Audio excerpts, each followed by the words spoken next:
Let's be real. We're all using AI to get more done, right? But here's the catch. Are we accidentally putting our company's most sensitive data on the line?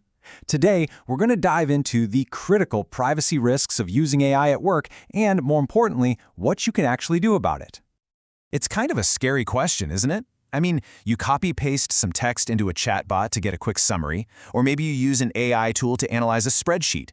It all feels so harmless. But have you ever stopped to think about what happens to that data after you hit enter? Where does it go? Who can see it? That is the central challenge we really need to get a handle on. So yeah, AI gives us all these incredible advantages, but it also opens up brand new ways for data to just walk right out the door of your organization. And the thing is, a lot of these risks are hiding in plain sight, you know? They're embedded in the very tools we're using to get our jobs done faster and smarter every single day. And these risks, they're everywhere. Think about it. An employee pastes a confidential marketing strategy into a public AI just to clean up the language. Or a third-party AI tool stores your data in a totally different country with different privacy laws. Even worse, a lot of those free public AI tools actually use your inputs to train their models, which means your company's secrets could literally become part of their system forever. Okay, so we know the risks are out there. But to build a really strong defense, we first have to figure out what exactly we're protecting. I mean, not all data is created equal, and leaking the wrong kind of information can cause some truly catastrophic damage. Let's break down these big categories. First, you've got PII. That's personally identifiable information. We're talking customer emails, employee ID numbers, things like that. Then, of course, you have financial data, health records, your core intellectual property like source code, and confidential business info, think merger plans. The specific risk is going to vary by industry for sure, but a leak in any one of these areas can lead to financial ruin and just a total loss of customer trust. And this right here, this shows you just how high the stakes are. This isn't just about a bad PR day, it's about serious legal trouble. You've got regulations like Europe's GDPR, the General Data Protection Regulation, or Singapore's PDPA, the Personal Data Protection Act. Breaking these rules comes with massive fines, and you could even lose your license to operate. The message is crystal clear. Data protection is not optional. So, with all these risks swirling around, how can we possibly use AI safely? Well, this is where the hero of our story comes in, a really powerful technique called data masking.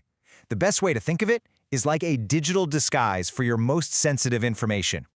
What's so clever about data masking is that it doesn't just delete data or lock it away. No, it transforms it. It changes real names, real numbers, into realistic but totally fake versions. So your teams can still use this data to train an AI model or run analytics, but without ever exposing the real confidential information.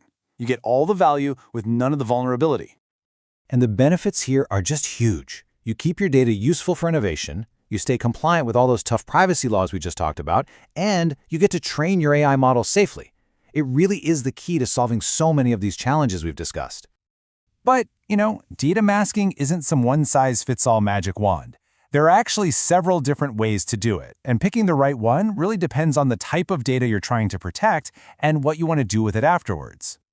This chart breaks it down perfectly. First up, you've got substitution. That's where you just swap out a real name for a fake one, like John Smith becomes Mark Jones. Simple. Then there's shuffling. With this, you take a whole column of data, say salaries, and you just randomly mix them up. The company still knows the overall salary distribution, but you can't link a specific salary to a specific person. Next is number variance, which is great for things like dates or ages, where you just add or subtract a little bit to hide the exact value.